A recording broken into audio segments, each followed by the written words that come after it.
আসসালামু আলাইকুম দর্শক, আজকে আপনাদের সাথে কথা বলবো আমি আমাদের ইউফিলের 10% নায়াসিনামাইড এবং কজিক অ্যাসিড এই ব্রাইটেনিং সিরামটি নিয়ে। এই ব্রাইটেনিং সিরামটি কেন আপনারা ব্যবহার করবেন বলেন তো? বাজারে এত সিরাম থাকতে কেন ইউফিল অ্যাডভান্স 10% নায়াসিনামাইড এবং কজিক অ্যাসিড সিরাম ব্যবহার করবেন?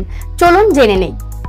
নায়াসিনামাইড আপনার স্কিনটাকে ভিতর থেকে উজ্জ্বল করবে এবং কজিক অ্যাসিড আপনার স্কিনে থাকা কালো ছোপ দাগকে দূর করবে এবং আপনার স্কিনকে করবে ইভেন টোন। পিগমেন্টেশন, ব্রণের দাগ কিংবা সানবার্ন সবকিছুর সাথে লড়াই করে আমাদের এই সিরামটি দীর্ঘদিন ব্যবহারের ফলে আপনার কিন্তু মেকআপ কিংবা কনসিলারের ব্যবহারের পরিমাণটা আস্তে আস্তে কমে যাবে।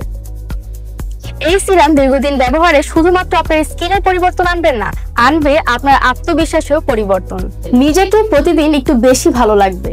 সিরামটি আপনার স্কিনটাকে এতটা সুন্দর করে তুলে যে মেকআপেরই প্রয়োজন হবে না।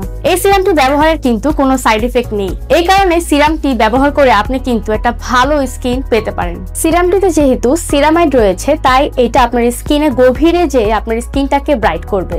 আমাদের এই সিরামটি ল্যাব টেস্টেড এবং হিউম্যান টেস্টেড, কোনো সাইড ইফেক্ট ছাড়াই আপনার স্কিনটাকে ডে বাই ডে ব্রাইট করতে হেল্প করবে আমাদের ইউফিলের এই নায়াসিনামাইড এবং কজিক অ্যাসিড সিরামটি। তাহলে কেন আপনি ইউফিলের 10% নায়াসিনামাইড এবং কজিক অ্যাসিড সিরামটি ব্যবহার করবেন না?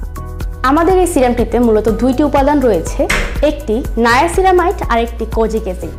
চলুন জেনে নেই নায়াসিনামাইড এবং কজিক অ্যাসিডের কাজ। নায়াসিনামাইড আপনার স্কিনকে ভিতর থেকে উজ্জ্বল করবে আর কজিক অ্যাসিড আপনার স্কিনে থাকা কালো ছোপ দাগকে ডে বাই ডে ব্রাইট করবে এবং আপনার স্কিনটাকে ইভেন টোন করবে।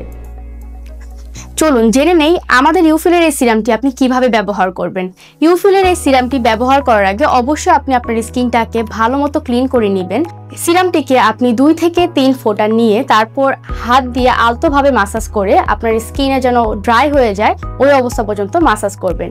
এরপরে আপনি চাইলে আমাদের ইউফিলের যে ব্রাইটেনিং ক্রিমটি আছে সেটি ব্যবহার করে একদম স্কিনটিকে লক করে ফেলতে পারেন।